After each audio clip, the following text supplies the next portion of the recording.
গিরিখাত ও ক্যানিয়নের মধ্যে 5টি পার্থক্য লেখো। আগে লিখবে যে গিরিখাত ও ক্যানিয়নের মধ্যে পার্থক্যগুলি হলো, ঠিক আছে।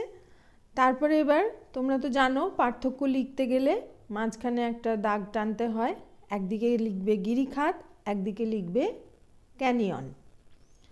এবার প্রথমে গিরিখাত লিখেছো, গিরিখাতে লেখো 1 নম্বরে যে গিরিখাত খুব সংকীর্ণ, মানে ছোট আকৃতির, খুব সংকীর্ণ এবং গভীর হয়। আর ক্যানিয়নের 1 নম্বরে লেখো ক্যানিয়ন বেশ প্রশস্ত এবং একটু বেশি গভীর হয়।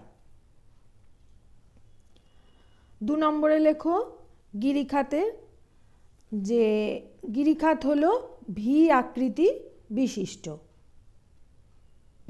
আর ক্যানিয়ন হলো আই আকৃতি বিশিষ্ট। 3 নম্বরে লেখো নদী বেশি পরিমাণে যখন নিম্ন ক্ষয় করে তার সঙ্গে অল্প পরিমাণে পার্শ্ব ক্ষয়ও হয় গিরিখাতের গঠনে।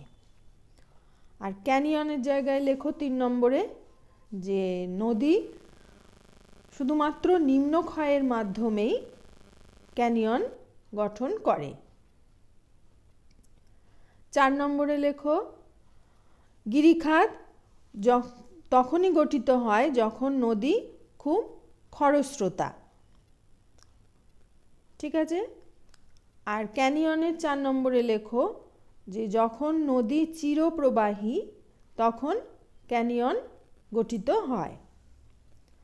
এবার 5 নম্বরে লেখো গিরিখাত বেশি বৃষ্টিপাতযুক্ত পার্বত্য পরিবেশে গঠিত হয়, আর ক্যানিয়ন শুষ্ক পরিবেশে, কিন্তু যেখানে চুনাপাথরযুক্ত এলাকা সেইখানে ক্যানিয়ন গঠিত হয়।